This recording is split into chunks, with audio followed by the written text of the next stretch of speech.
It being past 7 o'clock, I'd like to call to order our regular meeting for the month of February 2021. And the first item of business we need to attend to is suspending our remote attendance policy so that we can all attend remotely. Do we have a motion for doing so? So move. Second.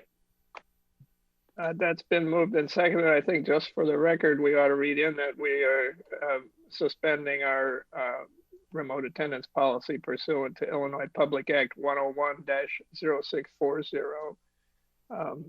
So that's been moved and seconded. Is there any discussion on the point? Hearing none, and we need a roll call vote, starting with Roger. Aye. LaShonda. Aye. Meredith. Aye. Nancy. Aye. And I vote affirmative as well, and so that carries unanimously. Next item of business is to accept the agenda, but there is a staff suggested modification to the agenda that we move new business item A up to immediately after public comment. Is there a motion to make that adjustment to the agenda? So move. Second. Second. Okay, I think we got them moved and seconded and thirded. Is there any discussion on that point? Hearing none, again, a roll call vote is required under the Public Act 101-0640. So we will start then again with Roger. Aye. And LaShonda. Aye. Meredith. Aye. And Nancy. Aye. And I vote aye as well. So we have modified the agenda.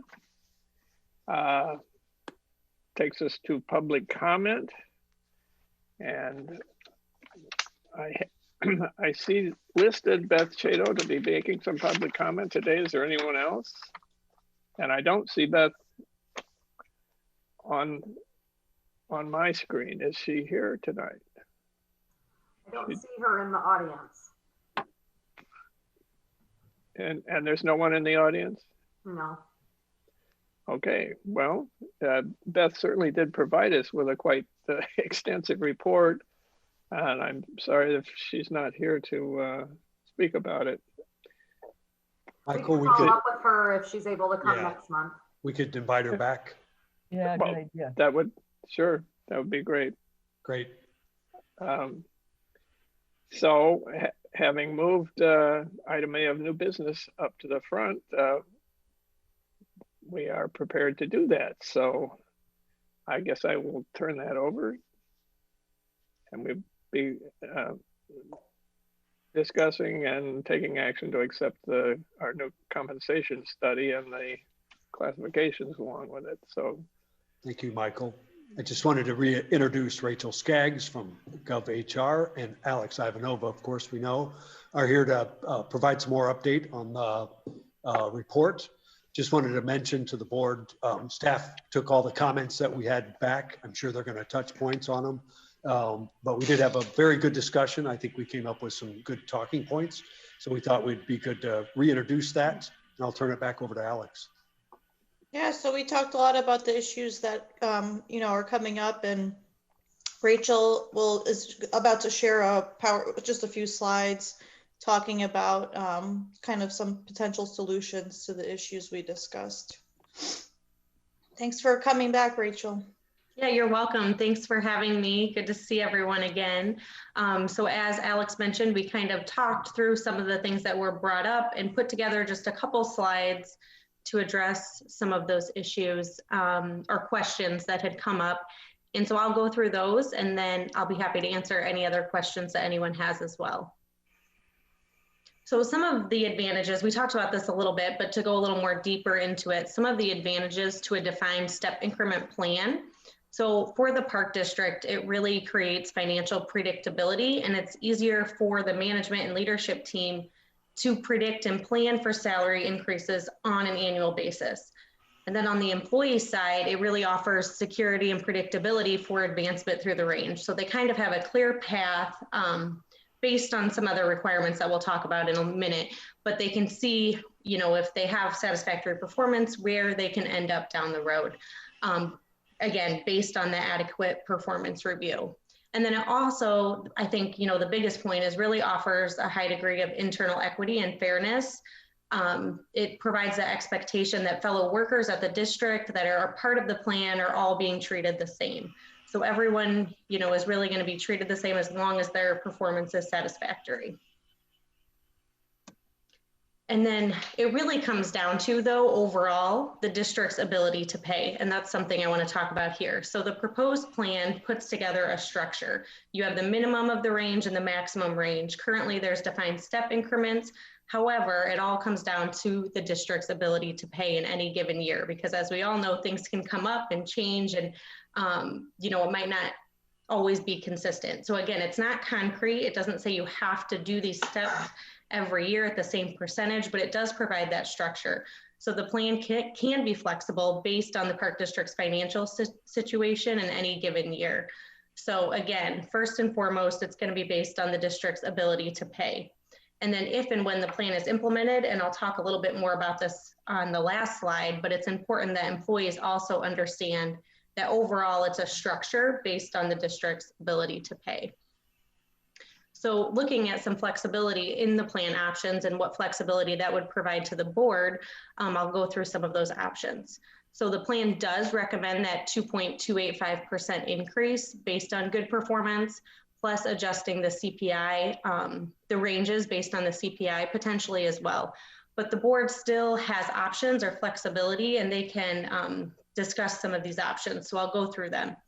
The first one is, you know, based on ability to pay, you could do a different percentage increase to the range. So something different than what the CPI says if it needed to be less in any given year.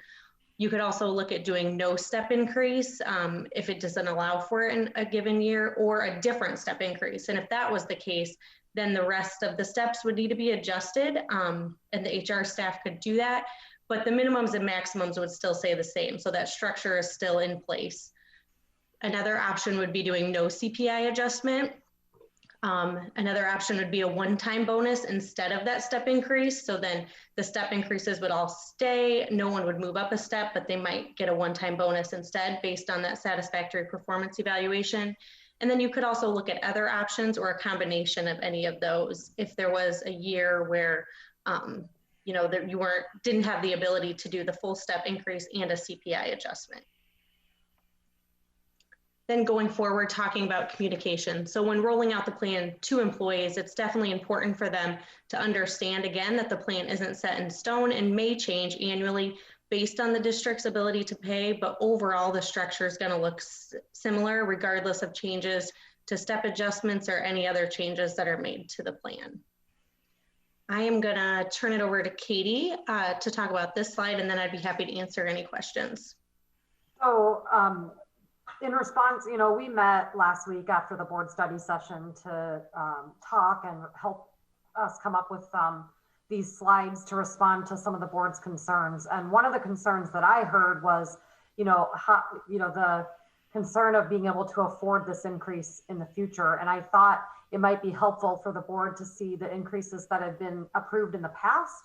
So I pulled this history of the increases from the last 6 years.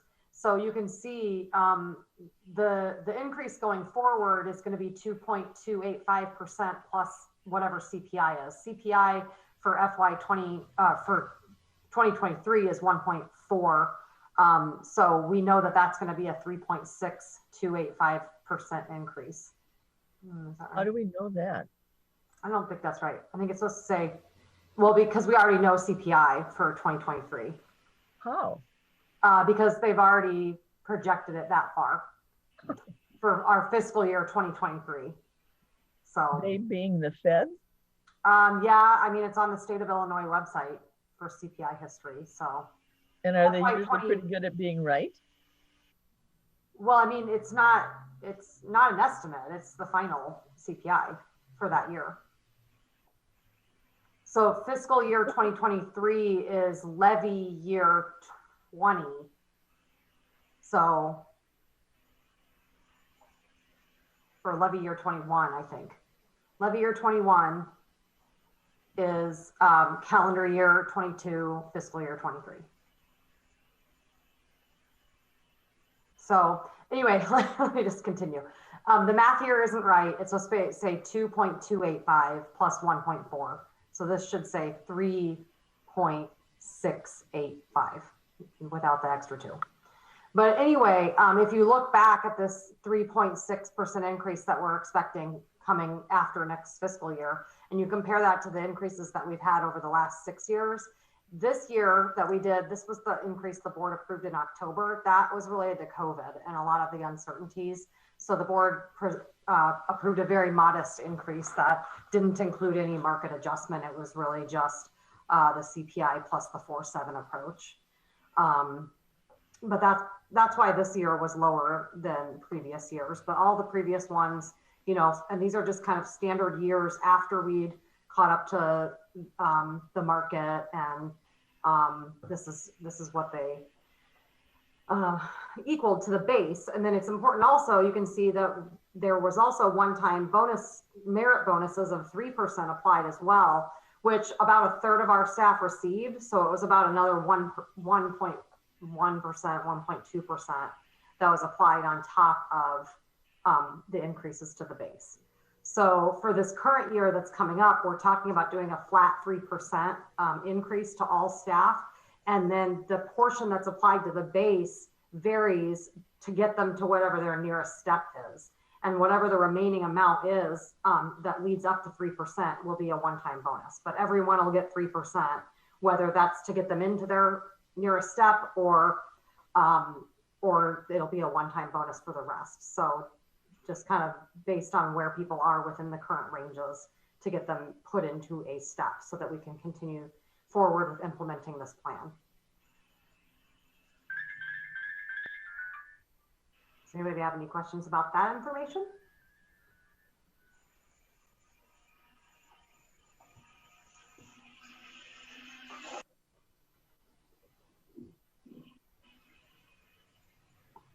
That's all I got.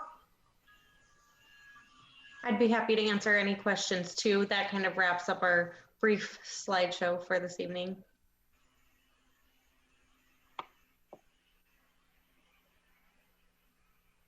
I think we just wanted to make sure that the board had at least the majority of their concerns addressed. And if there are any other questions, you know, please feel free to bring them forward. I think Michael and board, I just wanted to add too, I think the staff put a lot of, you know, thought, time and effort into helping create a system that we think will be easily applied, understood, well communicated.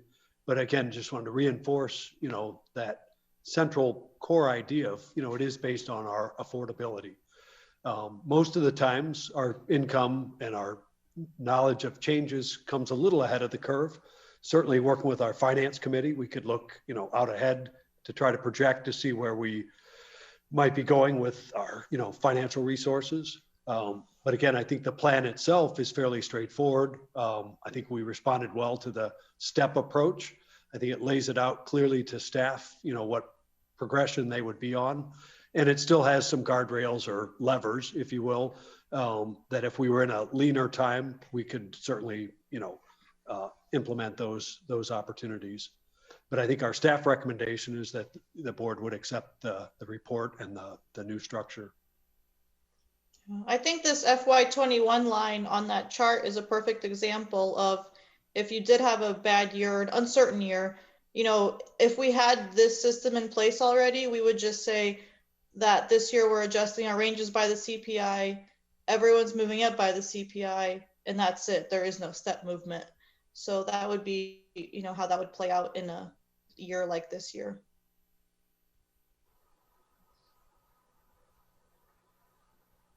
Tim, you're muted. We took into fact, you know, that minimum wage is changing. Certainly there's been a, you know, a lot of discussion internally about essential staff, what they're making, how it affects that next group that bumps up against that.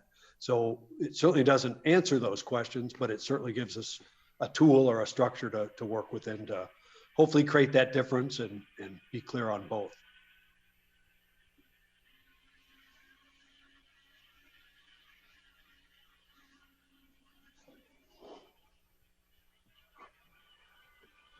Well, I move to accept the classification and compensation study. Second. Second. That's been moved and seconded. Is there any discussion on the point or any further questions? Seeing no indication of that, then we have the matter on the floor, and this requires a roll call vote, starting with Roger, Aye. LaShonda, Aye. Meredith, Aye. Nancy, Aye. and I vote affirmatively as well, and so that carries unanimously, and we have a new classification and compensation regime to try out, and I hope that it works as well as the last one did. I think that served us pretty well for a number of years, and I assume there will be some bumps along the way making this one work, but that we will adapt it to our district's needs.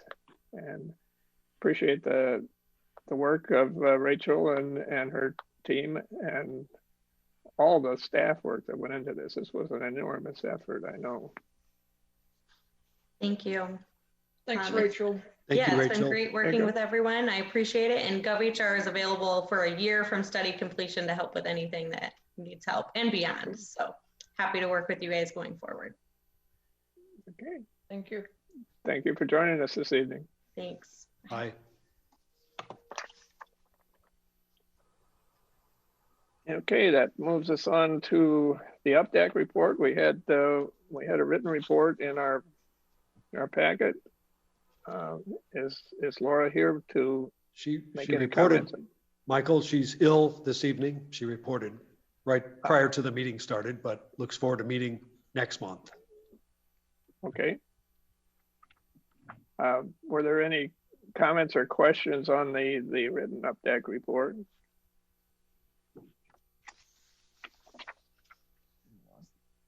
Seeing no indication of that, then that moves us on to our consent agenda for the evening. And the items on the consent agenda tonight are approval of the minutes of the January 5th study session, approval of the minutes of the January 12th regular board meeting, the receipt of our monthly departmental reports from administration, planning and operations, and recreation, action to accept the philanthropy report and gifts listed with gratitude, and approval of the monthly paid accounts payable. Under our rules, any item on this, any or all of the items on this consent agenda may be removed at the request of a single commissioner. Is there any commissioner wanting to remove any item from the consent agenda for separate discussion and action? Seeing no indication of that, then do we have a motion to approve the consent agenda and the items contained on it in an omnibus fashion? So move. And is there a second? Second. That's been moved and seconded, and under the rules of the consent agenda, there's to be no further discussion at this point. So we will move directly to a roll call vote, starting again with Roger, Aye. LaShonda, Aye. Meredith, Aye. Nancy, Aye. and I vote aye as well, so that we have approved the items on the consent agenda. I would like to, since it's all passed now, to thank Derek especially for putting together that goose money information. That's really useful, and I'm very glad to have it. Happy to, Nancy. If there's anything else I can provide, just let me know. No, that's good. I'm just waiting for one of those goose people now. I'm armed with information. Okay, anything else in that regard before we move on to the financial reports? Okay, take it away, Katie. All right. Hi, everyone. Hope you're all doing well.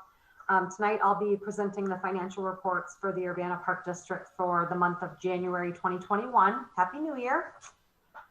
This is 9 months through our fiscal year, and I can share the reports on the screen. The first report that I'll be discussing is what we call the revenue and expenditure report. This first page of the report we call Sum 1, and it lists all funds except for the Capital Improvements Fund. Revenues for this period were $10,528,000, which is an increase of $94,000 since December. $7.4 million of total revenues are property taxes, and we've received 6 property tax distributions for levy year 2019, and at this point I'm not expecting any further.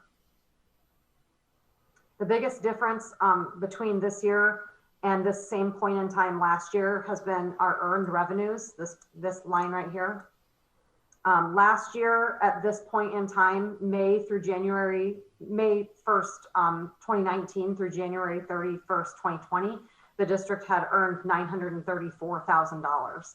So about 800,000 more than at this same point in time this year.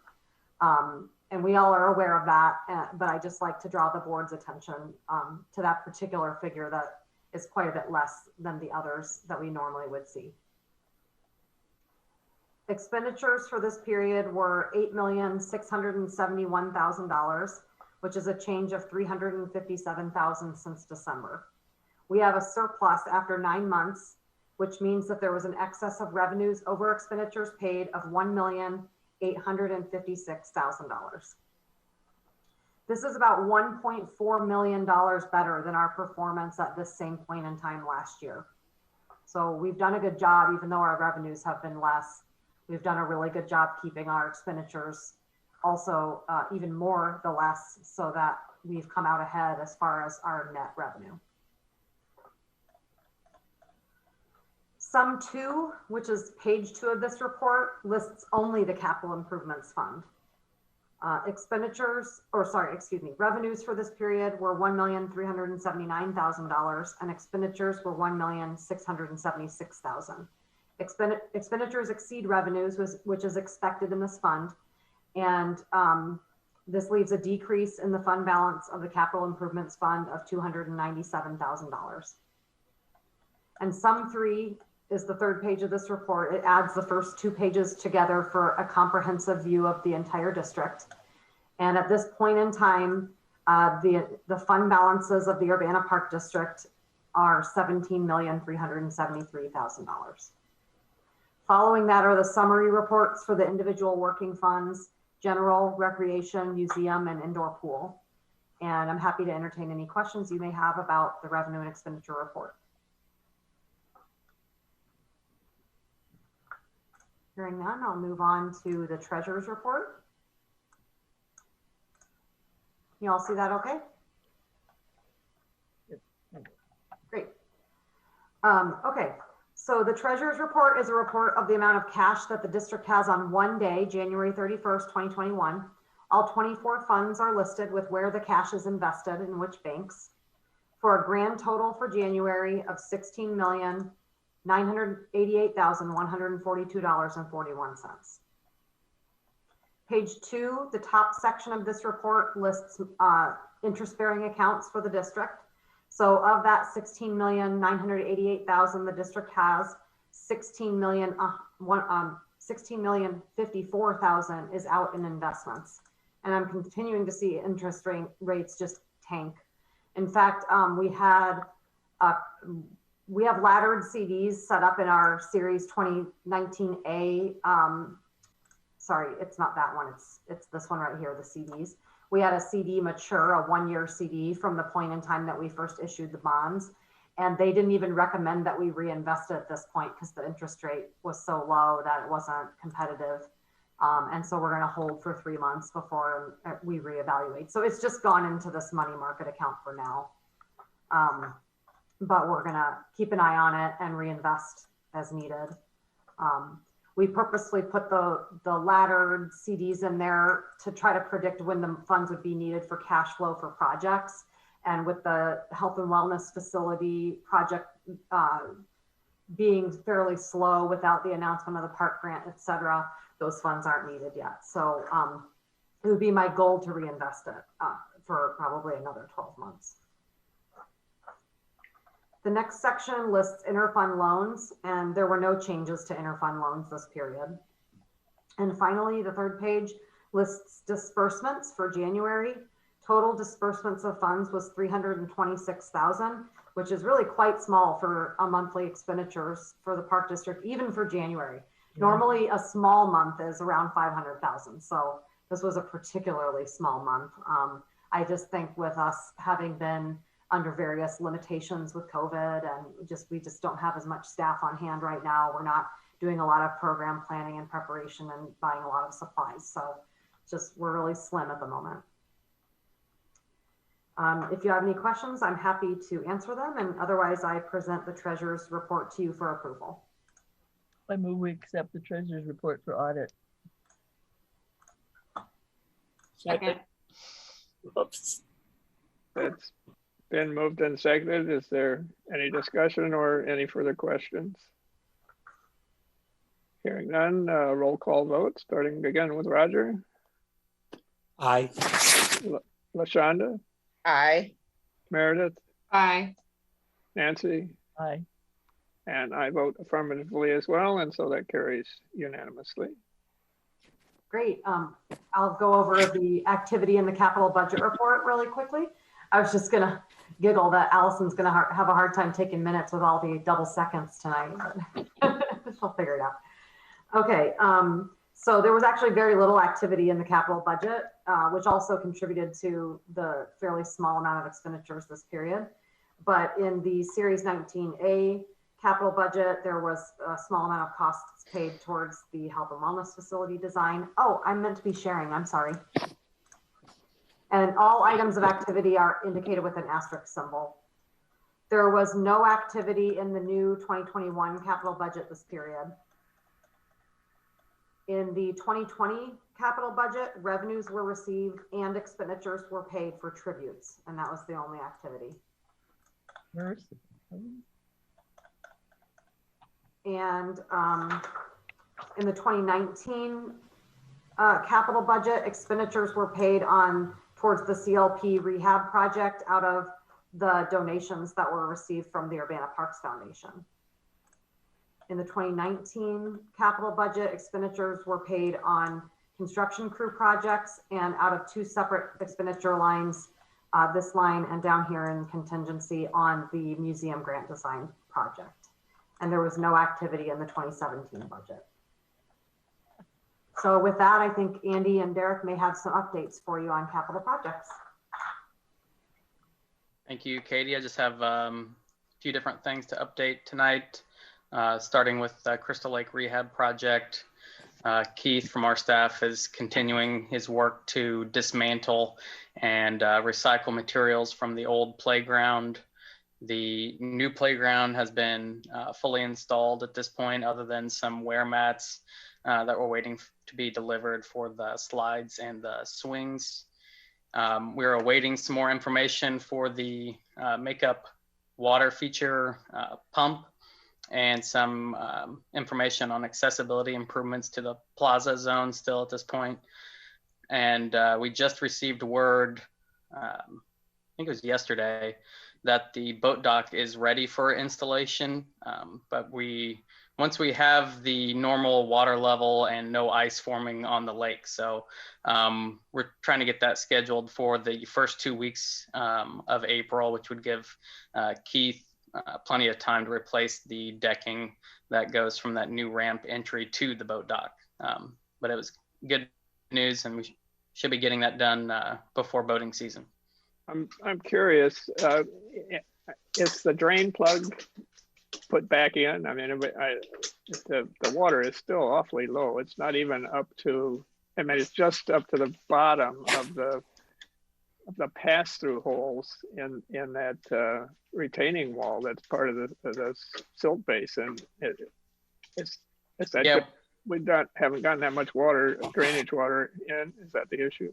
That's what we're thinking at this point. We're kind of just talking. We thought it would be a little bit higher than what it's currently sitting at. If you remember, they did replace the outlet control structure, and you can go on that bridge on Broadway and see the outlet pipe, and we haven't been losing any water from that. So I know that's been sealed. So I think we'll just have to keep monitoring and see. how much more it'll come up with any upcoming precipitation.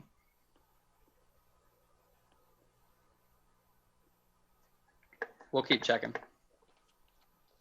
Andy, I was going to mention that it did seem to me like about 2 weeks ago that we had some precipitation and it got above the saddle in the in the sediment basin. So that was a sign to me that, you know, it's working as it should. We just haven't had much precipitation. When we did the sediment basin project a few years back, I remember it took a long time to fill as well. And at that time, it seemed like for every inch of rain we got, the lake would fill about a foot. So it'd be interesting to go and look at some history recently with precipitation, but I don't think we've had a whole lot. So it's we're waiting for some spring rains. Well, it'll be interesting to see. I mean, the project's going to look a lot different as the water rises up. So I'm very eager to see it with a higher water level. Yeah, I am as well. I'm eager to see a lot of the vegetation become established too, because that's really going to make it look like a whole different place. I'll move on to, we have a project getting ready to start at both pools. Our transition from the acid to a CO2 buffering system is actually going to commence next week with the electrical and HVAC work at the outdoor pool. And then following that portion, our CO2 supplier, as well as Spear Corporation, will work on the final connections for the tanks and integration into the automated pool controller systems. And so that final connection work is scheduled to take place during that first week of March and will not impact the operation of the pools at that time. I've been trying to update the board each month on just some upcoming capital items that we'll be seeing as a recommendation. Tonight we have 2 bids for vehicles and equipment, the trucks and the mowers, of course. We intend to have a couple more at the next meeting. That would include the garbage truck and a tractor with attachments, and that would be our final bids for this year for vehicles and equipment.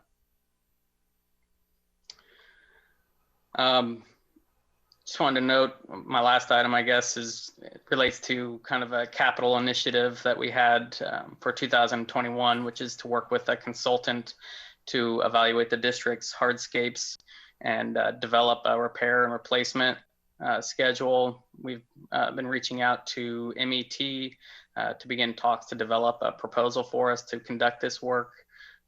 As part of our preliminary planning, we're still compiling a listing of hardscapes, including all the parking lots, drives, the paths, the outdoor courts throughout the entire district, which is really just a data gathering to help identify the full scope of work that we would be outlining for MET to provide us a proposal.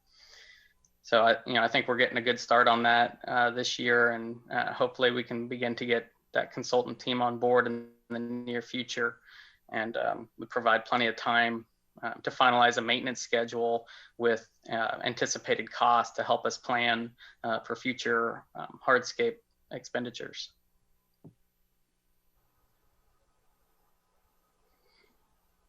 Unless there's any questions, that was all I had, at least for now, for the updates portion tonight.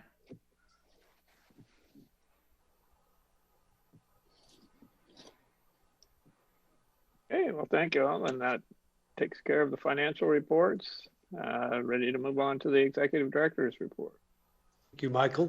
I just wanted to draw everyone's attention to the You Belong Here report. It's got a lot of really good information. Appreciate all the staff input. A lot of exciting things going on. Moving to my report, just wanted to link. Could I ask one quick question about Please do. that? I mean, so down at the bottom of the first page, parks, facilities, and community, the aquatics matrix team. I didn't quite understand how that little piece relates to the You Belong Here report. I'm just curious if there's some additional information that we ought to know on that point. I assume, Michael, that's the sort of the heading under the kind of the facility as it relates to that. Well, yeah, it is, I mean, an implementation of a live demonstration of Maintain X facility management software program. I'm having a little trouble making the connection to.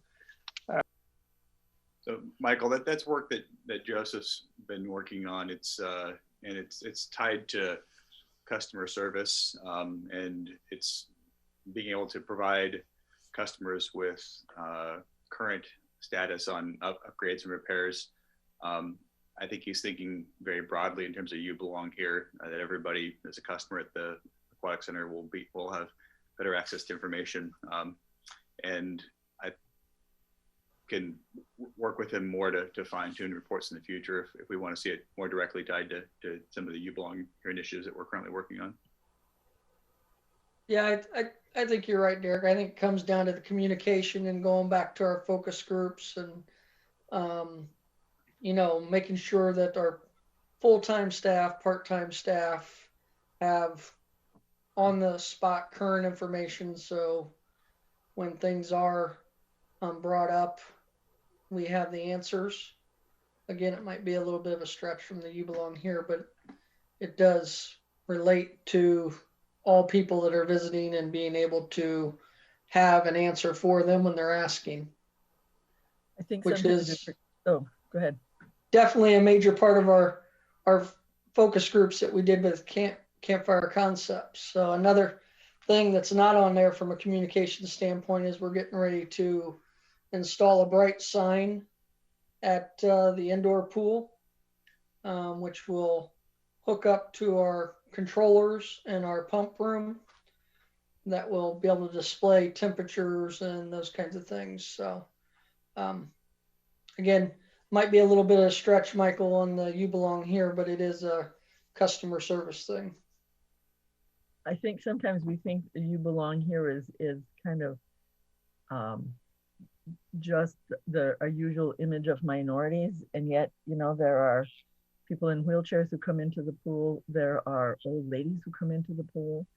You know, there are a lot of folks, and we need to make sure that they feel that they belong there as well. It's not just the usual rota of people that we try to include in our You Belong Here, in different languages, different skin colors, whatever you want to look at it. So I can see why, especially at the pool, that would be part of making sure that people have a better understanding, because if they understand better, I think they'll feel that they belong better. Folks always are happier with the situation when they've had it explained to them, and I think this will go a long way to doing that.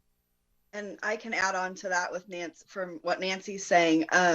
We're trying to be a lot more transparent with a lot of our information and getting it out there to anybody and everybody who is in our facility. And the bright sign especially is one way that we're really pushing towards that. And the system that Joseph was talking about will tie directly into that bright sign to have up-to-date information as well. Well, I would suggest what this, as explained here, certainly fits. It would have been nice just to have a little comment there that this was going to be actually public facing, not just, oh, well, here's this work order system, which looked to me a whole lot more like an internal thing. So anyway, thanks for the explanation. Well, we appreciate the questions. And as we said, I think, you know, we're trying to still fine tune our report. Obviously, we want to encourage all the staff to contribute.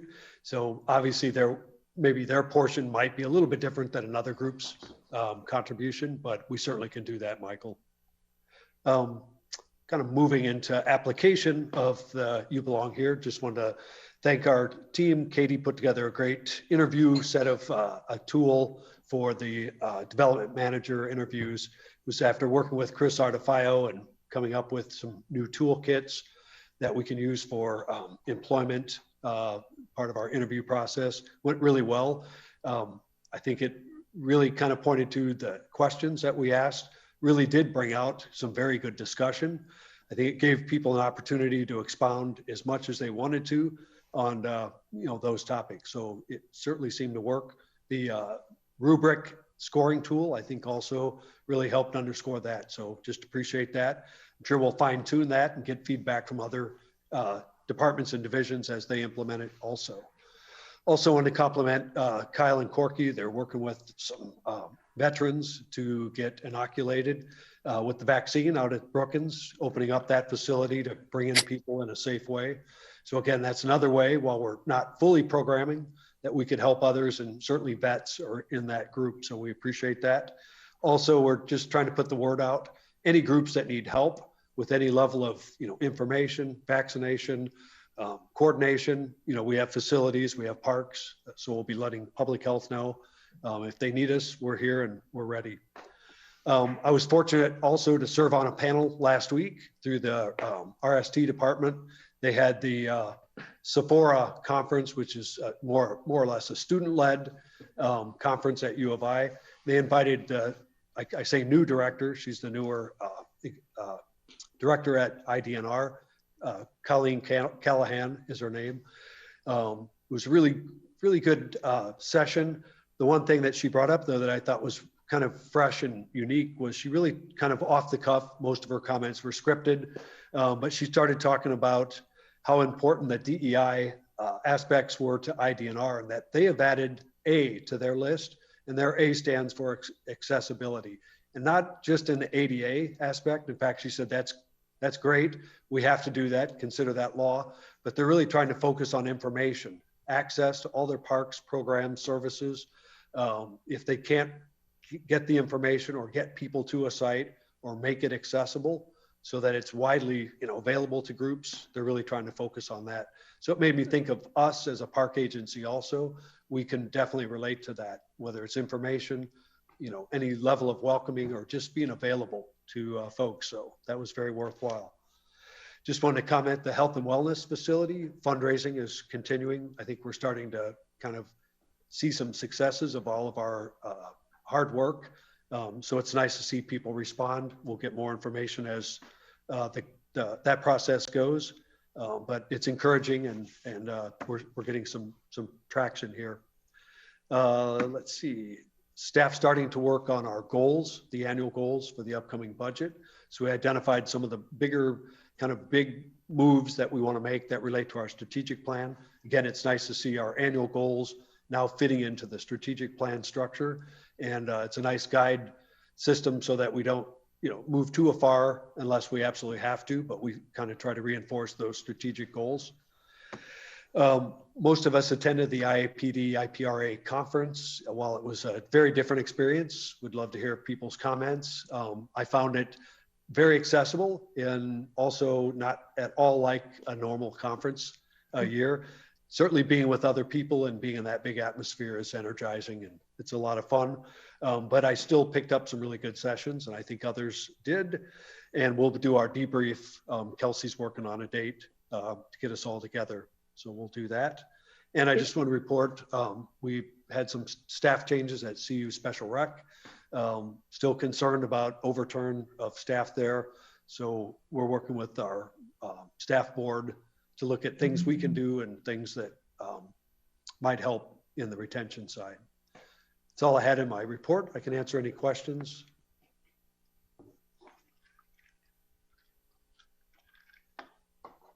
Thank you much, Tim.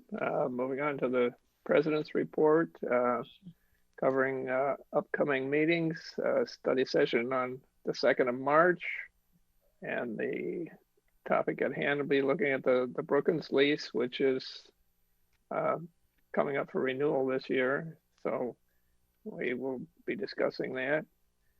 Then on March the 8th is the legislative breakfast, which is talk about being an unusual way to do that. I assume we're all going to be at home having our own breakfast, but at least I hope that's going to be an opportunity that some of the legislators will be zooming in as part of that.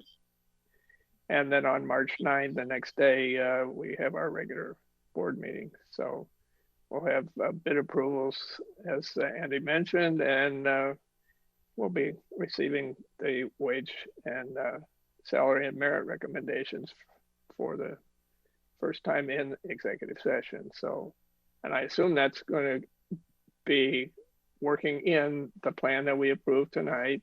So there may be a little different than it has been in the past, because we're trying to square that the first year around. That's about all I had to report in terms of upcoming meetings.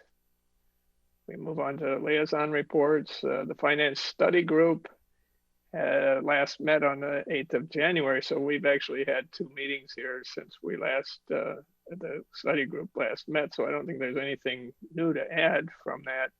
However, we will be meeting again at the end of this month on February 26th. I have another study group, finance study group meeting.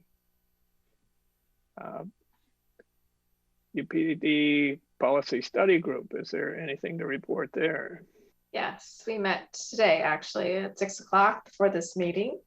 So we are reviewing the board policy manual chapters 1 and 2. We have made some suggestions, which include revisiting our mission statement, and we suggested that we put it back out to Updeck as a litmus test to see if we need to make any updates. That's part of section 1. And what else? Additionally, most importantly too, we are next month we'll see new language for our remote policy, which will help us not have to make that motion in the beginning of the meeting, which accounts for the new change in the Open Meetings Act, in which the governor is allowing us to have remote work. So you'll see that coming next board meeting. And then we are going to meet again on March 9th prior to the board meeting to review the next chapters of the board policy manual. So 3 and 4 approximately. So did I miss anything, LaShonda? I think that's it.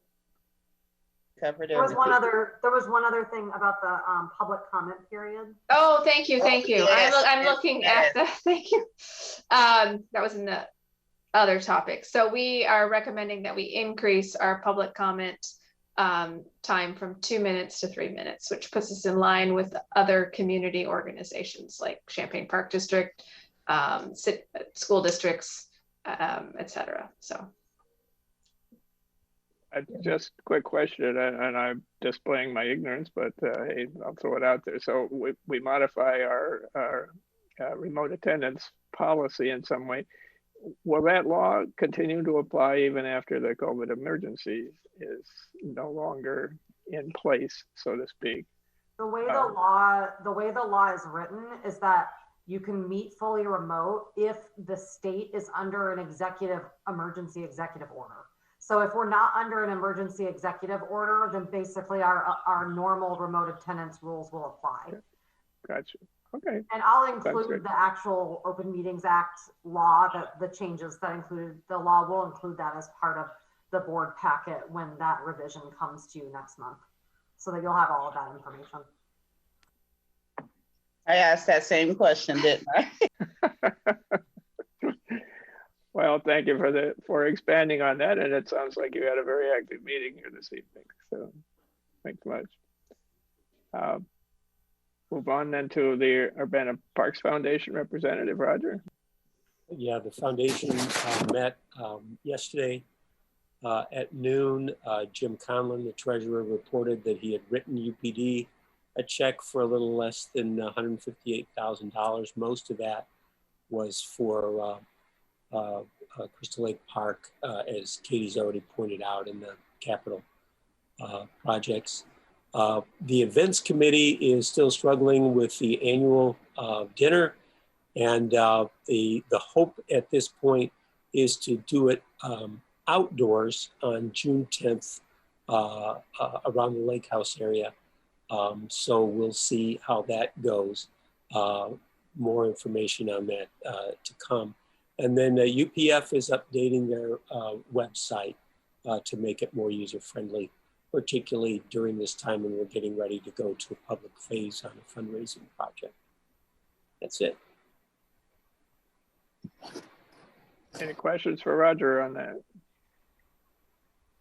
Thank you much. And lastly, the Updeck Planning Study Group. Is there anything new to report there? Nothing new. We met last November to go over the first half of the agenda for this year, but we haven't met since then. Okay, thank you, Listen. That takes us to old business, and the only item there is if we had removed something from the consent agenda, which we did not. So we're ready for new business, and we've already dealt with the first item under new business by having modified the agenda at the beginning of the meeting. So that takes us to action to award annual bid for the program guide printing services. All right, thank you and good evening, everybody. We're presenting you the recommendation for the program guide bid for the 2021-2022 year. After sending out several requests for bid and advertising in the News Gazette, we received a total of 4 bids, sealed bids back. We opened those bids on January 11th, 2021 at the cottage. As you can see in the memo, it was a very competitive bidding process. And we recommend accepting the bid from the low bidder, Indiana Printing and Publishing Company, to print the program guide with offset paper and an additional glossy cover in full color 3 times in fiscal year 2021-2022 at a cost not to exceed $33,087. 2 editions of 80 pages, 1 edition of 72 pages. Each print run will be 22,000 copies and a decrease roughly of $1,900 over last year. Wow. I'd just like to add that working with Fred Coleman, we also sent the bid out to around a dozen different companies that were minority and women-owned businesses. So I just want to point out that Fred was gracious enough to give us that list without being under contract for the other jobs that we're working with him on. But I did want you to know that we did try and reach other bidders outside of what typically present. The printing company that we're recommending was not this year's winner, but the year before. So they're kind of alternating back and forth. But anyhow, I wanted you guys to know that information as well. And there was something here about at least one woman-owned business did put in a bid. Is that correct? Correct. And is that Premier Print Groups? Correct. Okay. I am curious. It occurs to me as part of this process of trying to reach out that it might be worthwhile after the fact reaching back out to these folks and saying, you know, well, here's how the bids came in. Was there any information that we could have provided in the bid packet that maybe you would have responded a little more competitively with, or so on? Do we kind of close the loop, not only putting the bids out there at the front end, but checking with them? Yeah. I think that makes a lot of sense to send them the results. So, you know, in future years, maybe they'll feel more like they can be more competitive in that process and know, you know, have a grasp for where it's at. Right, and they know that we're required. I mean, all of these folks know that we're required to take the low bid, right? Yes. Okay. So you ready for a motion? Yes.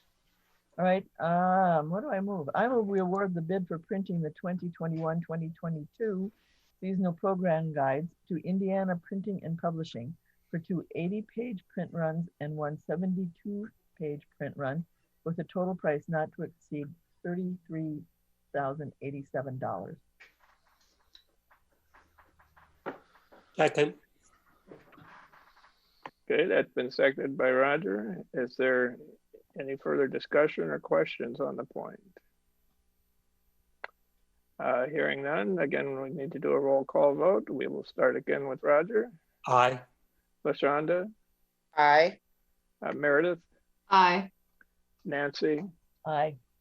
and I vote aye as well. That carries unanimously. So we have approved that bid. Thank you. And thank you for running us through that tonight, Mark. And then moves us on to the recreation statistics review for calendar year 2020, which was a pretty interesting year. Yeah, I'll kind of kick this off. Staff are going to talk for the most part, but I'm going to start with two words that you've heard from me a lot. One is COVID, and two is pivot. COVID is basically the results of the reports that you guys received in your board packet. It's the typical report that I submit every year. Has our statistics in it, and obviously due to COVID, you see a lot of low numbers involved in that. Again, after staff present, I'll be happy to answer any questions on that. But when I go to the pivot word, that's what the staff are going to be talking about. All the good things that we did do while trying to meet the needs of our community during this tough time. So I think starting out, we have Mark with marketing, I think is the first slide. Yes, and good evening once again. Marketing, we had several ambitious projects lined up to start the year, and then in March it stopped due to COVID-19. We still were able to put on our monthly interview programs at WDWS for the News Hour and WCIA TV's CI Living to discuss programming and events. The Mark in the Park UPTV program was suspended in 2020 due to COVID-19. We will resume when the area is all clear and it's safe to get out and be in close ranges and having discussions and talks then. We did have an ambitious produced media in-house videos promoting upcoming programs, workshops, and classes. You can see the various programs that we promoted, which is a very encouraging thing, even during COVID. We had quite a few videos out there to promote, and we shared these videos on Facebook and Twitter, and these videos received a higher than amount of engagement, likes, and shares. We averaged 3 web stories per week on urbanaparks.org, shared those on social media, and we also sent those stories to media as news tips.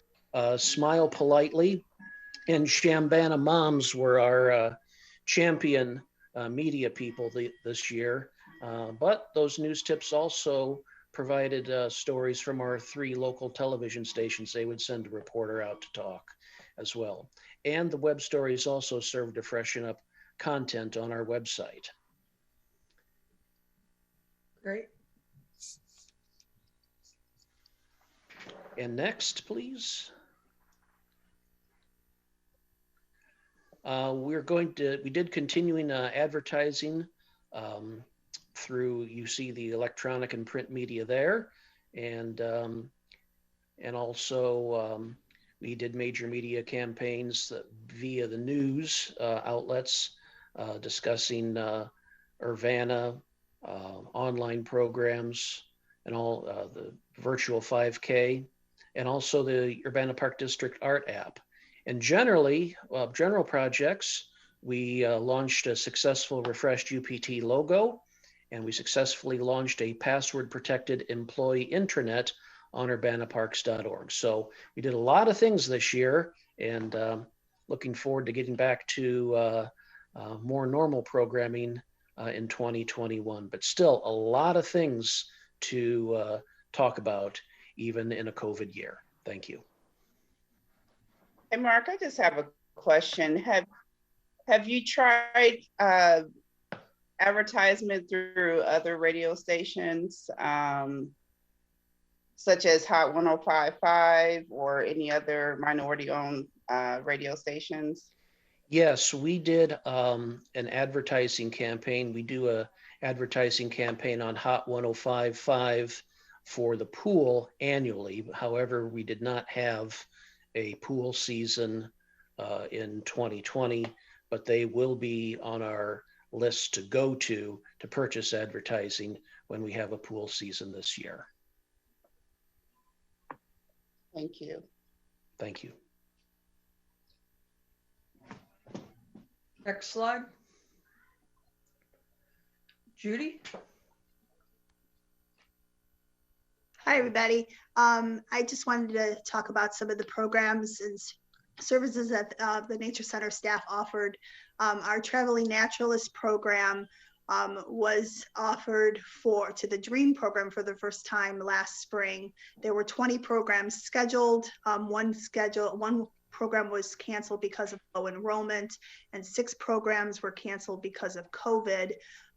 This reaches out to young boys in underserved neighborhoods between the ages of 8 and 14. The topic was nature connections, and they were held in Champaign and in Urbana on the weekday as well as the weekend. The response was very positive, and staff look forward to offering programs like these again. This program was offered free to this group through the Carl Foundation funding. It would have cost about a little over $900 to be able to offer this program otherwise, and so we're really grateful for those funds and for the program content that we were able to offer for them. In September, we did offer an event, our Take a Child Outside Week. We offered activity kits, 100 activity kits for kids, for families with kids between the ages of 5 and 12. Parents could reserve these kits. There was a tent kit and a fairy kit. I'm trying to remember, a kite building kit. Those were available to be picked up at the Nature Center, or we did some deliveries as well. And the 10 deliveries again in underserved neighborhoods. And then we also offered our outdoor movie night. We did that as a socially distanced event. We had about 30 people, a very diverse population, all ages, all nationalities. It was just a very broad spectrum of people. They came to watch The Wizard of Oz. It was a really lovely evening, actually. And we set up out in the field, zoned out spaces for families to pick so that they all were social distancing from each other. And then what was really exciting, one of the things I've really enjoyed watching staff do this year is, as Corky said, is pivoting and trying new things that we would never have probably tried if they had the restraints of regular programming that we had to put aside. Being really creative, using resources within the community and using resources with other community groups, and the Explore Kits for Students is a good example of this. Chelsea Prowl and Stacy Clemens from the Champaign County Forest Preserve got together, put their heads together, and how can we serve kids, teachers, to meet their educational goals for this year. They worked primarily initially with Champaign School District Science Coordinator to talk about what were the needs that they had, and Earth Science was the topic that they picked. They picked 4th graders and then expanded that with Champaign and Ogden schools. About 950 kits were delivered. This was a massive effort because the topic was rocks, and so we had rocks all over the building. Chelsea, I don't think ever wants to look at another rock for a long time. The kits came with activities that the kids can do at home or in school, and that the teacher can incorporate with the curriculum that they already had in hand. There also were activities that encourage kids to get outside and get involved with nature. And this was funded very wonderfully from the Urbana Parks Foundation, the Forest Preserves Friends Foundation, and then Champaign County Audubon Society approached us about doing a fundraiser, and they raised funds with that as well from the community. We are extending this program into the spring season. Chelsea and Stacy are working also with the Ag Education Coordinator for a unit for second graders. It's a land formation program, so there won't be any rocks this time, but it is a kind of geology topic. And their hope is to get 1,500 kids out for the spring semester. And then finally, it's not on the screen, but I want to invite you all. The Nature Center is open for guided visits for family groups, and you just need to call the Nature Center to reserve a time. We have hour visits Monday through Saturday, and we have the brand new Take a Walk exhibit that we encourage you, if you'd like to come and just try that out, just call the Nature Center and tell Nicole you'd like to come and test it out and see how it is. It's a really lovely exhibit that staff spent the last 2.5 years working on, and we're glad to have that installed at the Nature Center. Thank you.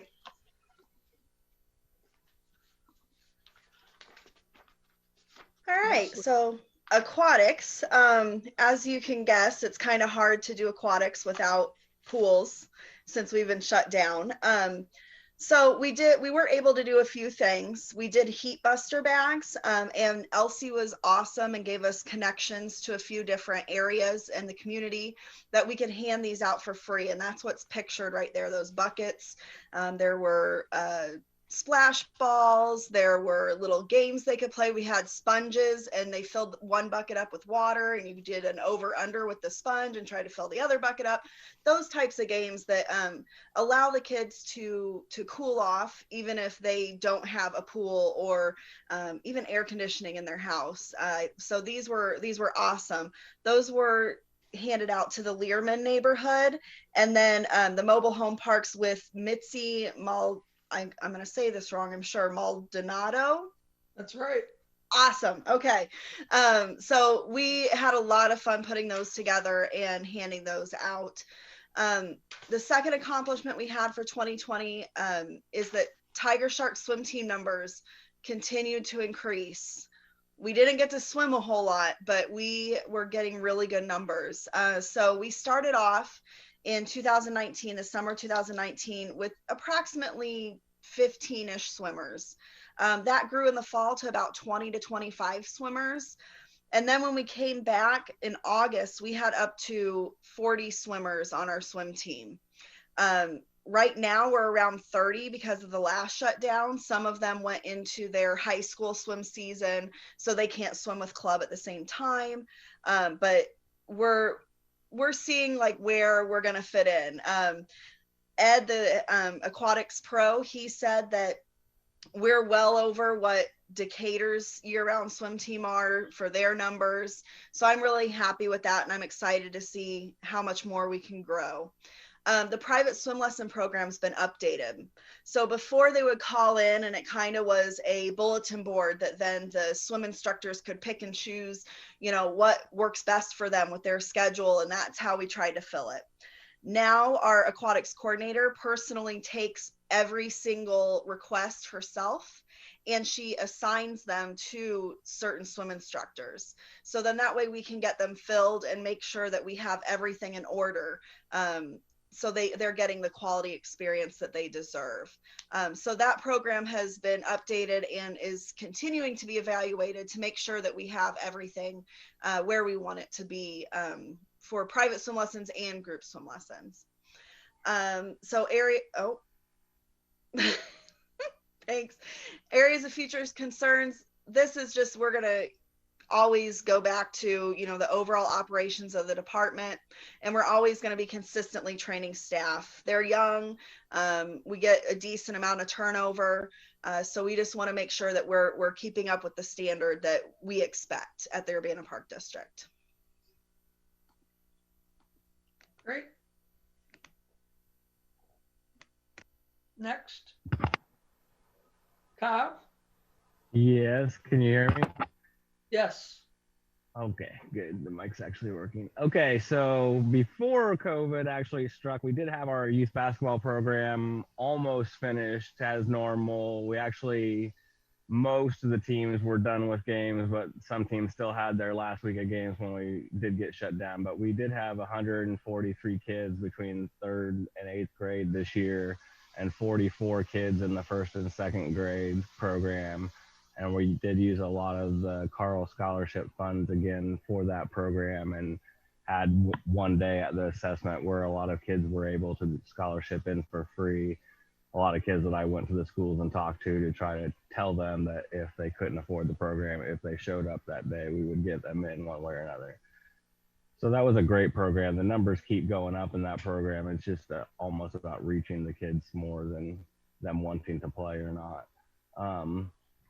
Fall soccer this year, we were all obviously under COVID guidelines. I don't know that a lot of programs in the area even ran their program. We obviously weren't able to run it as normal because at that point in time, they weren't able to play games against other teams, but they were able to practice and scrimmage their own teams in a certain amount of kids. So what we did is we just split our 5 age groups up and made the group sizes a little bit bigger, and we were able to get 92 kids between 4 and 14 years old into the program, which is about half of what a normal fall is. But it's great that we were able to get that many, considering they were only able to practice and play against their own team.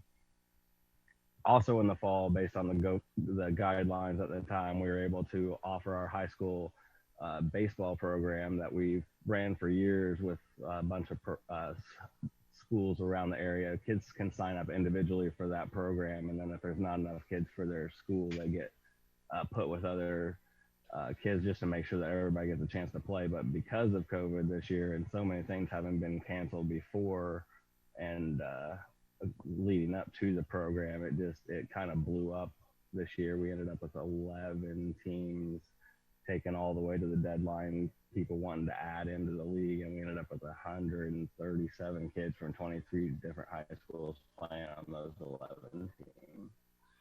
And then we did have before COVID, I don't think we finished the volleyball season either. I think we were in the tournament. We had 8 teams though, which a lot of years lately we've been between 4 and 6, so 8 teams was great. And then we get their season cut short, so hopefully we can get them all to come back here when we reopen. And we are trying to run volleyball here pretty soon in March, so hopefully that program goes well.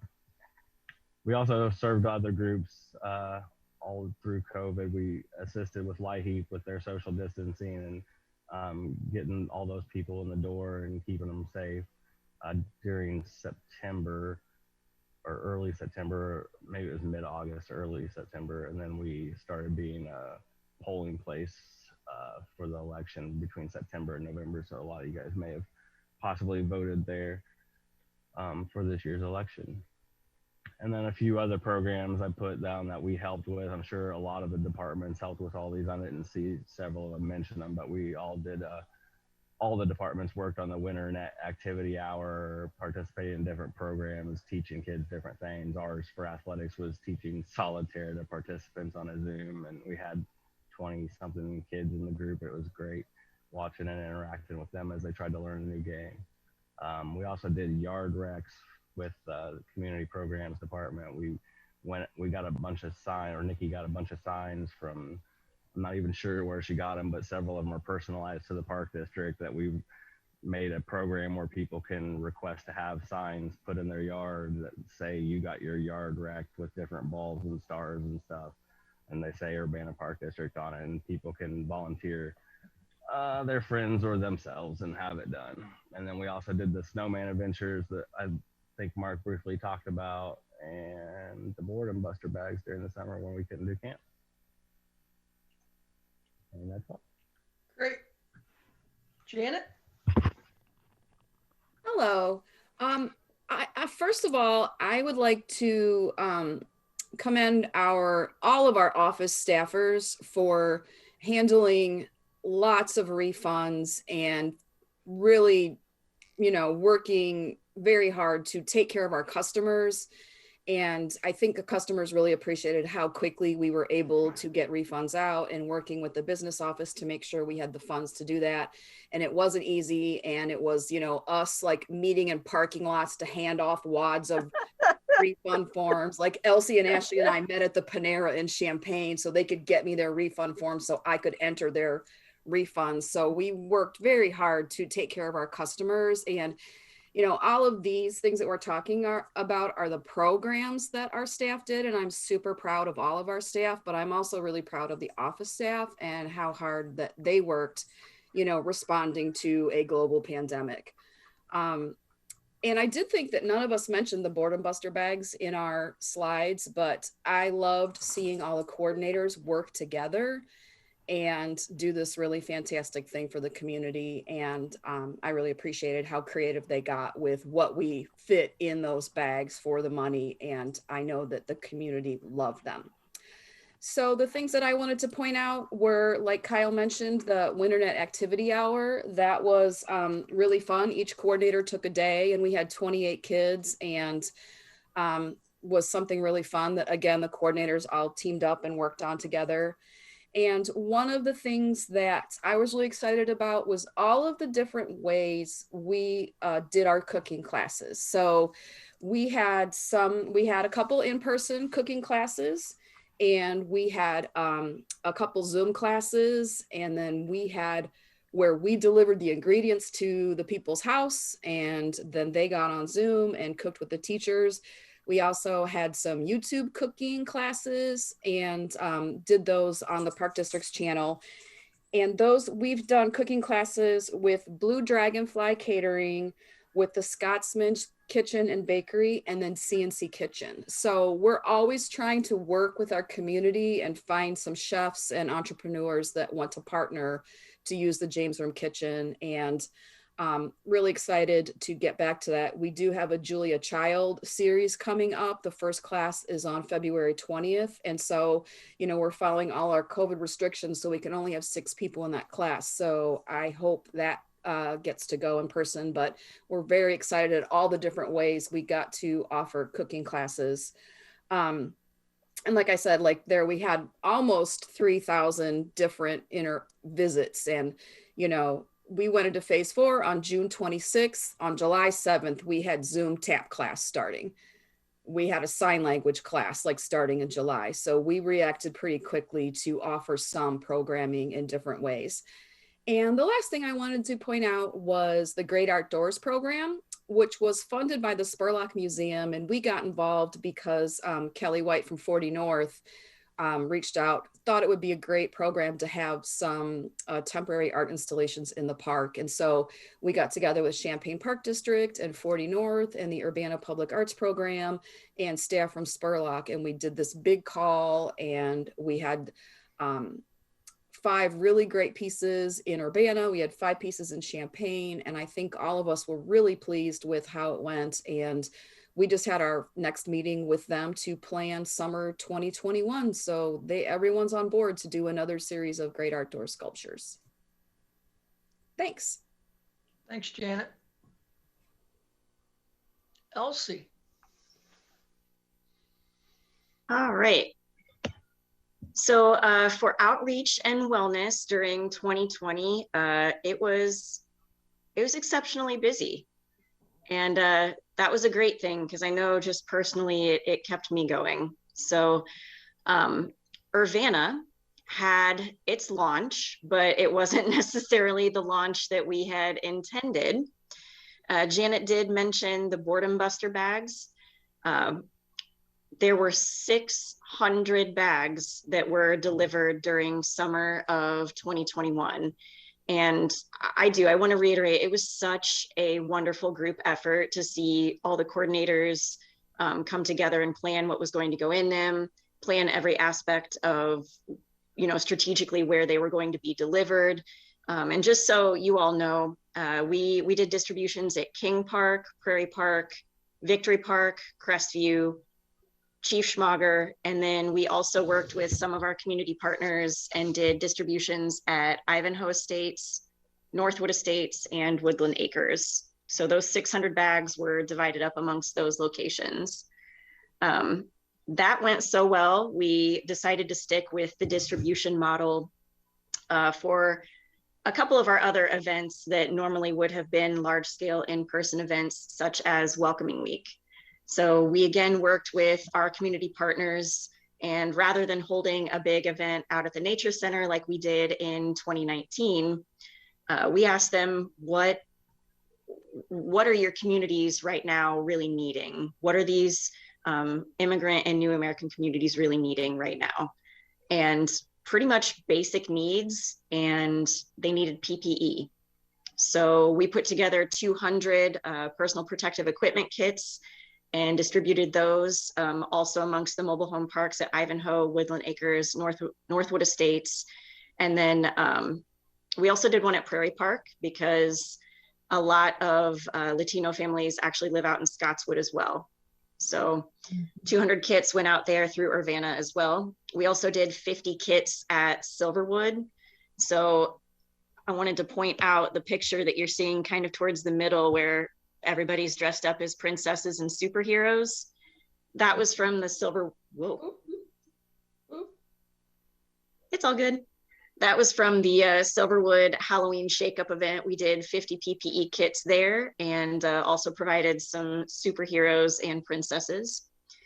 We did 25 PPE kits with Urbana to the Learman neighborhood.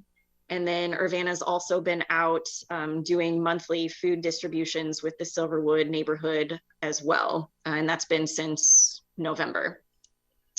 So that's kind of what we've been doing outreach-wise throughout 2020. For virtual programming, Ashley and I started putting our heads together and really thinking how we could go virtual with a somewhat large scale 5K back in probably late April. And we were finally able to implement it in July. So I actually know, I think a few of our board members might have done the Power Parks 5K, but it went really well. You can see some of the photos and results there towards the top of the screen. We had Mark and Lexi help us put together a video leaderboard of everybody who submitted their photos and times, and that was really fun.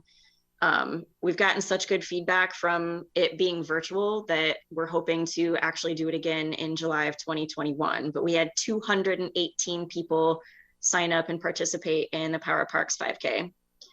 Also for virtual programming, in 2020 alone, Ashley and I filmed 55 exercise and wellness videos that were put out on YouTube and Facebook. So you can see a few of the photos there. We did a few virtual wellness workshops, and then we also put on a virtual turkey trot. I'll admit Turkey Trot was challenging this year. It was hard to take such a longstanding and beloved event virtual. We did it. However, it was really hard to gather any sort of stats on that. Since it remained an unregistered event, people didn't quite get as into posting on Facebook for that one, but we were able to get about 25 separate families posting and sharing their results and pictures on Facebook. So that was fun to view during the month of November. For in-person programming during 2021, just to serve as a basis of comparison, January through April, so before things got shut down, we were running 53 classes per week in person. When we got shut down, obviously all of those stopped. When we were able to reopen in phase 4 in August, we were able to bring back 29 classes per week. So we were pretty happy with that. And that included at least one of every type of exercise that we offer. So water aerobics, we had Tai Chi, Zumba, strength, cardio, at least one of all of those. And that's still the number of classes now that we're running once we've reopened once again. Also, once we were able to reopen in phase 4, we were able to squeak in a few yoga in the parks towards the end of the summer, doing that socially distanced with a max of no more than 50 people. We also did a few Zumba Golds in the park for the first time ever in late summer, early fall. And we also did 2 Tai Chi in the parks, which was a new program that was going to launch for us this summer, and we were able to get 2 of those in. So, not everything was canceled this year. I guess that's just kind of what hit home for me. We were really, as a district, able to still produce a lot for our public despite the constraints that were put on us. And it was still a good year. Thank you. I guess for final, I would just like to, one, like I've told the board all year long that it's been challenging, but it's been awesome to see the creativity come from all of our staff. They've really worked hard. And again, just point out the money from Carl has helped us tremendously this year as far as being able to do the bags, the boredom buster bags and other distribution items. So we've been fortunate to be able to have that partnership and fortunate to have the creative staff that we have. So that's all we have for today. I just wanted to say thank you for that presentation, because the recreation statistics are pretty depressing just looking at them alone. And so that's why I said it's COVID. Yeah, right. So I appreciate that we're celebrating our successes as opposed to focusing on what we already know is just, but it's interesting to see what did go and anyway, but I just appreciated the presentation. It made it a lot more exciting, and it was great to see how creative that you all were. I'd say it was amazing, but it's really not amazing to me. It's just wonderful. Yeah, the level of creative energy that went into all of this is quite impressive. Great job. Corky, you guys are still smiling. How is our age? What is he called? Age friendly. Age friendly. Is anything happening there? Yes, actually, our age-friendly position with Clark Lindsay, they actually have gone a different direction. Clark Lindsay has. Yep, right. I saw that. Yeah. And so what we have done is with the development manager job, the old job that Ellen had, some of the tasks have been pulled from that job description, so that our development manager can truly work on the development management part. Mm-hmm. And so we have actually brought Jacob on board for the other half of that job. So he's now working full-time to take on, not only he's doing the volunteer recruitment, but we've also added another edge to that, part-time job recruiter. And also he'll be working with our outreach with Urbana and other age-friendly items. The other parts of Ellen's job, some grant work is being picked up by Kara. Is that correct, Derek? Yes. Yeah, she's doing. Yeah. And what is there another portion that's being Kelsey's picking up some stuff? I think interns, I think, are going to be done with Jacob, and Kelsey's taken over Updeck. Oh. In the interns, or Alex is doing interns. Oh, yeah. Sorry, correct. Thank you, Judy. I know we discussed that, but landed back at HR. Thank you for the correction. And so also Alex is doing interns. I'm sorry? Alex is doing interns. Yes, correct. Okay. Thought it was a better HR function. Yeah, I hadn't thought about it that way, but that's right. Yep. Also with that, part of that thinking is, we've come a long ways with Jacob's role in the halftime role that he had for us. We'd been able to add a lot of different things to Janet's plate. So she's been able to do the downtown get down, the arts festival, getting more involved with the arts overall in our community. She's going to be taking on a role with the Chad group as far as being the kind of the leader for the Urbana Park District in that. So, we've come quite a few steps forward. We can't continue to do those if we don't have that position still involved. Right. So, is somebody still doing the ukulele band? Jacob is. Yeah. Yay! He actually even started another intermediate class that's on Zoom. They met last week for the first time. So that's he's great. still doing the free jam, but then they're also doing a class that he's actually teaching. That is wonderful.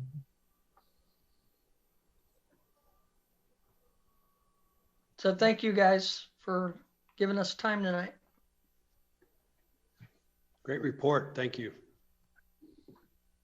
Well, thank you indeed. That was very enlightening. Well, I'll say.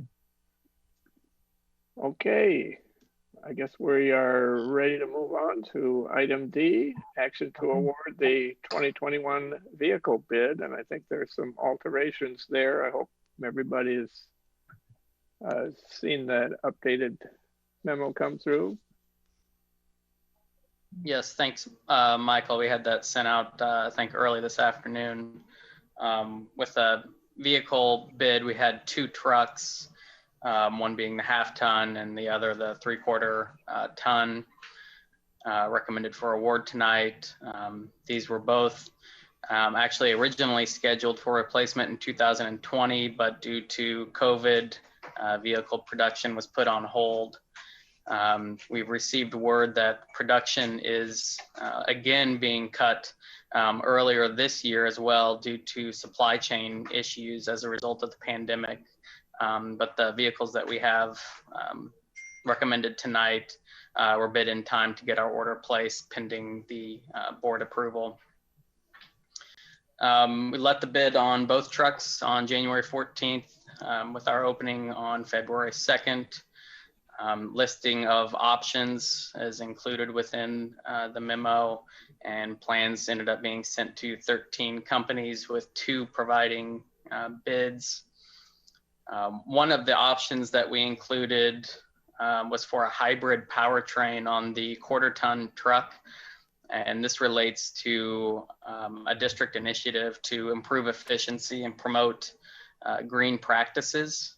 Unfortunately, neither bidder provided an option for the hybrid, as they were only available in a crew cab with a shortened bed and would not meet our needs at this point for a fleet vehicle.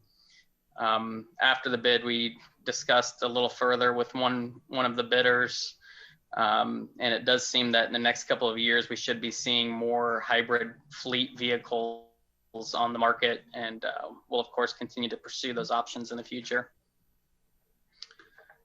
So is there actually a 1/4 ton pickup as opposed to a 1/2 ton? I mean, I'm a little confused still then. You said 1/4 ton, that's why he's asking, Andy. And it says under 4 detail of bids, new Oh, did I have 1/4 ton. Yeah, it was a 1/2 ton, I'm sorry. Okay. No, yeah, that it was a 1/2 ton, which ended up being the Ram 1500.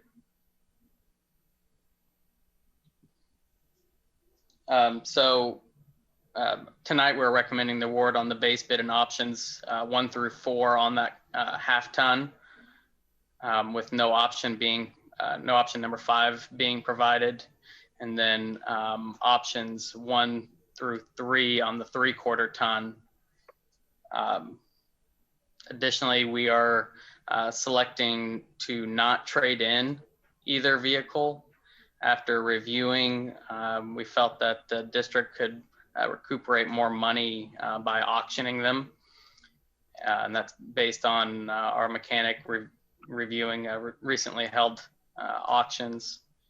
And then also due to the impacts of COVID and our district's policy for 1 staff person per vehicle, we think it's in the best interest to maintain these 2 vehicles for use by summer seasonal maintenance employees, and then auction them in the fall. So with options 1 through 4 and not taking the trade-in, the low bidder for that 1/2 ton is Bob Ridings of Taylorville. And then as Michael noted, and thank you, Michael, for pointing out some confusion on my previously provided memo, I went back and further reviewed those options and noted a discrepancy, which we corrected this afternoon. So that low bid on the 3/4 ton included the base plus options 1, 2, and 3 with no trade-in is Champaign Ford City. And we're recommending both of those companies to tonight. So will I move to award the low bid of $32,785 for the half-ton truck with options 1 through 4 to Bob Ridings of Taylorville, Illinois, and to award the low bid of $30,184 for the 3/4 ton truck with options 1 through 3 to Champaign Fourth City of Champaign, Illinois. Second. That's been moved and seconded. Is there any discussion or any questions on the matter? Hearing none, we have the item on the table to vote, and we'll begin then with Roger. Aye. And LaShonda? Aye. Meredith? Aye. Nancy? Aye. And I vote affirmatively as well, and that carries unanimously. So we're buying 2 trucks. And that takes us on to wide area mowers. So somewhat similarly to the trucks, we actually had one wide area mower that was scheduled last year, which was delayed again. And we combined that bid this year with a already scheduled replacement for our other wide area mower in 2021. We had the same bid window, January 14th, opening on February 2nd. We sent it to 8 different companies with 1 dealer submitting a bid. That bid included 13 options that are noted within the memo, and we also provided for an option for trade-in of both of our mowers. After reviewing, we felt that the pricing was very competitive, and also determined actually that the trade-ins were of high value and competitive, if not even more than some recent auctions that we had seen. So funding we have will come out of the 2020 and 21 capital budgets. We'll expend each mower by the year it was planned. So the 2015 mower will be paid from that 2020 capital, and then the 2016 mower will be paid from 2021 capital year. Net expenses for both mowers, all the options and the trade-in comes out to the $81,643.58.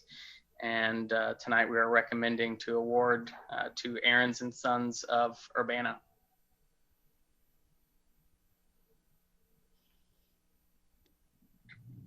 I move we award the low bid of $81,643.58 for 2 wide area commercial mowers with options and trade-in of the 2015 and 2016 wide area mowers to Aaron's and Sons of Urbana, Illinois.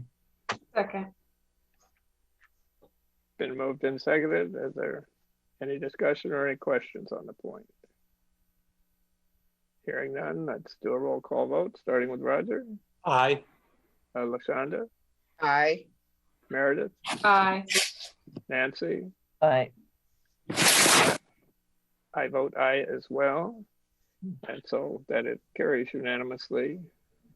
And just like the comment, I was a little concerned to see you send out to 8 different companies and only get 1 bid back, but it's nice at least that it was, as you say, a reasonably competitive doesn't seem like the right term, but you think good value.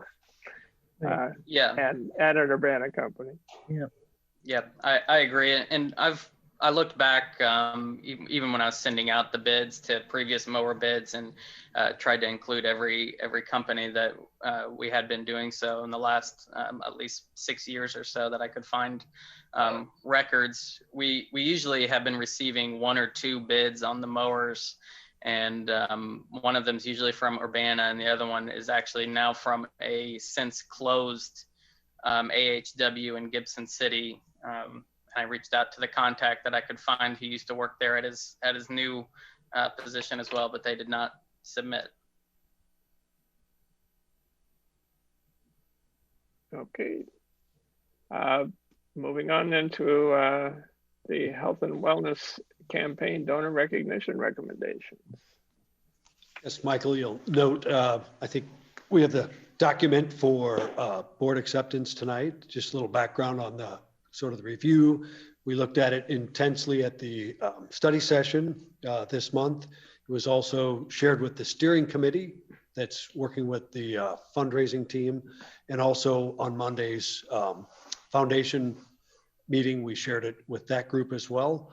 The document covers the naming and recognition, the philosophy, the policies that we're linking to this campaign, mentions the plaque and permanent signage, removal of any names or changes, any special considerations. And then the last part is the attachment, which is what I consider the marketing piece, which identifies the recognition levels as well as the different items that each donor at each level would receive. So tonight we're asking for concurrence of that report and acceptance. Again, I would mention this document is just for this report, for this campaign. Obviously, in a future campaign, we may have different arrangements, but we believe it really covers all those aspects that are needed. I have a question, well, not a question, on the attachment A, donor wall recognition. We don't mean water foundation, right? Say that again. Water foundation? Do we mean water fountain?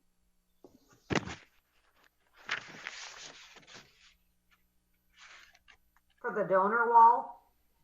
Yeah, under the donor wall, yep. It says water foundation.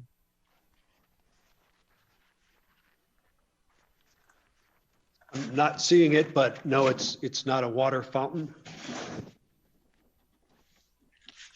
It's not a water fountain.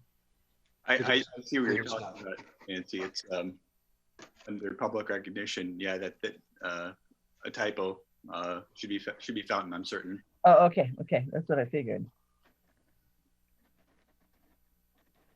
And so what it's saying is that for gifts of less than $5,000, they would be recognized with a name plaque on that piece of equipment if it was towards something. And they give examples of a bench, an exercise equipment, or a water. Oh, yes. Sorry. Yes. That would okay. probably a better term is a drinking fountain. That's probably a better description of that. Yeah, yeah. I mean, I knew that it wasn't foundation. I just wanted to make sure that we had it in correctly when we do the final. We'll correct it. Yeah. Yep. Thank you. Good catch. Thanks. We've seen it several times, and isn't it funny? You just go right by it. Just yep.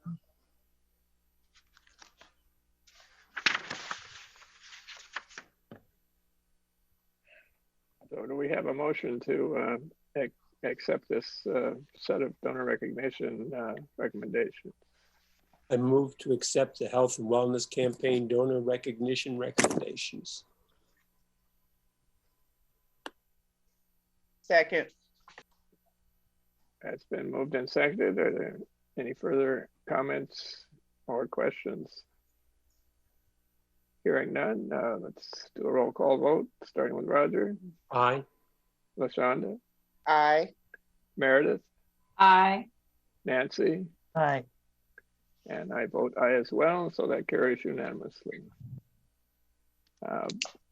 We had no new business removed from the consent agenda, so that brings us to the comments from commissioners portion of the agenda. Is there anything any of the commissioners wants to say? Yes, I wanted to say two things. Just to show you that I really did go to the conference. One of the most interesting things I learned was from Jason Anselment, who's the chief counsel for IAPD.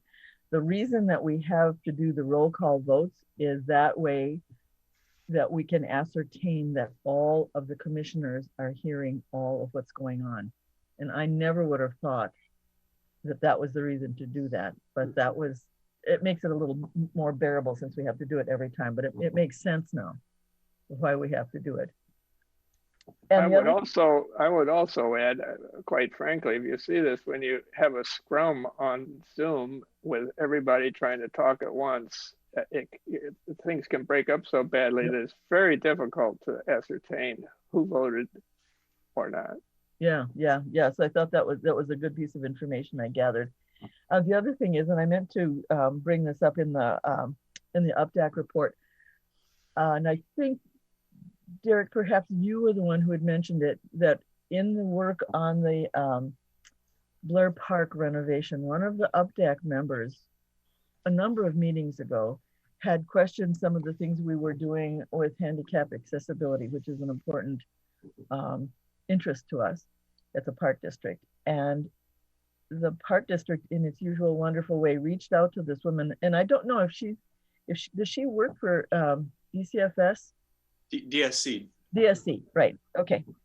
And so they brought folks out to the park to help us test and look to see that the accessibility ideas that we had were going to work. So that's great, but I think it's just a real good reminder of how important Updeck is in ways to us that we don't think about when we bring people on board. I mean, you never know the expertise and the interests that the Updeck members have when they come on board, and that they contribute to us in major ways and in what seems in some ways like this a minor way, but will have a huge impact on the community. So I just wanted to mention that, to sort of give props to Updeck, because they really do an incredible job for us. I guess along those lines, we'll be needing more recommendations for Updeck. It's February, so oh, that's right. I feel like this often comes up at us. And I guess with Ellen's retirement, who is managing that? So if we have names. Kelsey's taken over Updeck. Kelsey, okay. Yeah, and she's she already has a meeting, I think with Elsie, she said on Friday, to start brainstorming about Updeck recruitment, and we're gonna have a conversation before that. So she's on it. Okay. I will say that over the past years, that the majority of new Updeck members are self-nominated, which is such a change, and such a good change from the old days. Because we've got really good, vibrant people. There's no arm twisting like we used to have to do, and none of these kind of calls that the board has to make. Because I think it's a much improved system in a whole lot of ways. Which doesn't mean we don't want suggestions, but it's been putting along on its own pretty well. Good points. And it is important, though, to get the word out there that the committee exists, and that we're actually looking for a diverse set of people to seek to be on it. Yep. I would also say a lot of the folks on this Zoom are helpful too. Folks they know through programs and opportunities that they come in contact with. They're all spreading the word, so we appreciate it. Yep. Just want to say, keep up the great work. For the past few meetings, I've really noticed a lot of growth in all of you, with really moving the district forward.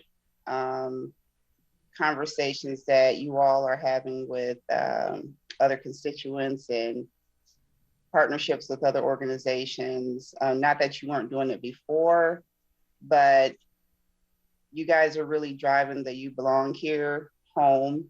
It shows, it is reflecting. I remember when we first started having these conversations, it's not always easy to talk about things that, we routinely do every single day. But the past few meetings, I've noticed the growth, and my heart is smiling because I know this is something that we've been trying to work on and work through and progress with the change in today's world. But it is reflected, and I just want to thank each and every one of you. Thank you. Thank you, LaShonda. I was thinking about the Aquatic Matrix and that app, and I think it's really become part of the culture of the Park District, so much so that physicians that ordinarily might not think about You Belong Here in the context of their work are seeking out ways that they can be more inclusive in their work, and that particular staff person is in their goals for next year is thinking in ways that are really, I think exciting and inventive about how can make people more aware of potential work in his area. I'm trying to reach new audiences, so that everyone can feel like they belong, at the park district. So I think it's really been transformative for all of our staff, and it's in a lot of ways we're just getting started. I also wanted to, on Nancy's comment about Updeck, that particular review was critical because that through her effort, we caught a detail that our designer included. Had we built it the way it was designed, it wouldn't have worked. It would not have worked for the vans with the equipped lifts that they use to bring to Blair Park. But because she tested it and talked with her colleagues, we now have a better design for it. So it's really, we're so grateful of her input. Yep. And it's so much easier to do it in the original design than have to retrofit. Absolutely. Not only easier, but cheaper. Any other commissioner comments? Well, seeing nobody doing that, I think we have come to the end of our agenda, and I'll be happy to declare us adjourned.